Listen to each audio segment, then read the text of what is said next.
In December, a voter in Iowa tried to ask Joe Biden about Burisma and his fitness for office. Joe Biden lost control of himself. He called the man fat and then challenged him to a push-up contest. I'm a damn liar, man. That's not true. And no one has ever said that. And you want to check my shape on, let's do push-ups together here, man. Let's run. Let's do whatever you want to do. Let's take You said I set up my son to work in an oil company. Isn't that what you said? Get your words straight, Jack. But look, here's the deal. Here's the deal. What is the deal, actually? That's a question every American, no matter what your political views, has a right to an answer. You might be wondering what Joe Biden thinks, by the way, of today's news. Unfortunately, you're not entitled to that information either. Joe Biden once again called it a day before noon. That meant reporters couldn't ask him about the New York Post story. Not that they wanted to. We'd like to. We're not controlled by Facebook or Google or Twitter. We can ask any question we want. And here's the first question. Did any money from Burisma or any other foreign company or foreign government wind up in Joe Biden's pockets or in the account of any entity he benefits from? We're not accusing Joe Biden of a crime. We're saying it has long been a mystery how a man who took a government salary for almost 50 years has lived like a rich man since the 1970s. Ever seen Joe Biden's houses? Look them up. Opulent doesn't begin to describe the way he lives. Can you do that? No, you can't. So how did Joe Biden do that? No one seems especially interested in finding out, but we are, and we may. There were a lot of emails on that laptop in Delaware, tens of thousands of emails. The New York Post is not the only news organization that has copies of those emails. They are out there, so stay tuned. Tonight, though, the New York Post broke this story and deserves full credit for it. Miranda Devine is a journalist there. We're happy to have her on tonight. Miranda, thanks for coming on. And in the future, when there is a free speech Supreme Court case, I hope your name is attached to the winning side of it based on this. But before we get to the crackdown on the New York Post story, tell me what you think we learned from the pieces you wrote on these emails.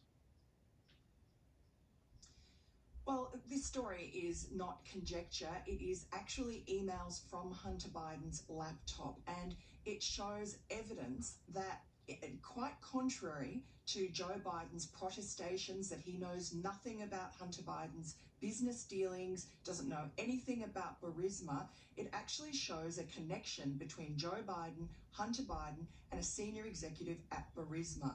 There's one of the emails that we published today shows that, Hunter Biden was arranging a meeting in 2015 when his father was vice president with a senior executive of Burisma.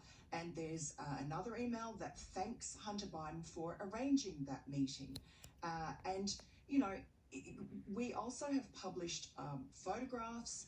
One of the photographs that we published today shows Hunter Biden asleep with a crack pipe in his mouth. Now, we didn't publish that gratuitously.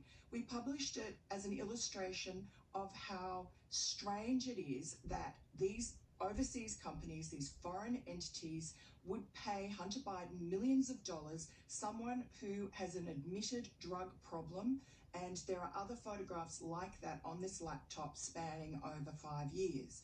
So you have a situation where Burisma, a corrupt energy company, is paying the son of the vice president up to $83,000 per month for no discernible reason, because he doesn't have any experience in the energy industry. He has a proven drug problem. The only possible reason that is plausible is that he was being paid for his access to his father. And so what we see is a cash for influence scandal involving the Biden family. And Joe Biden has never satisfactorily answered this. There is now evidence that he needs to answer. And what did he do today? He hid. He did not come out and call a press conference, as you would have expected him to do, to plead innocence, to answer these allegations. Nothing, not a word. All that happened was that there was a statement from his campaign calling our story, all those emails and photographs that were on Hunter Biden's laptop that we published, calling our story discredited.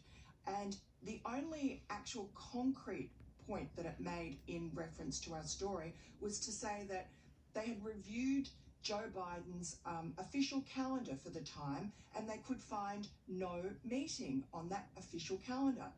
And, you know, I don't think that Joe Biden, even him, I don't think he's silly enough to have logged one of those meetings as official. Of course not. That is exactly right. Miranda Devine, thanks so much for joining.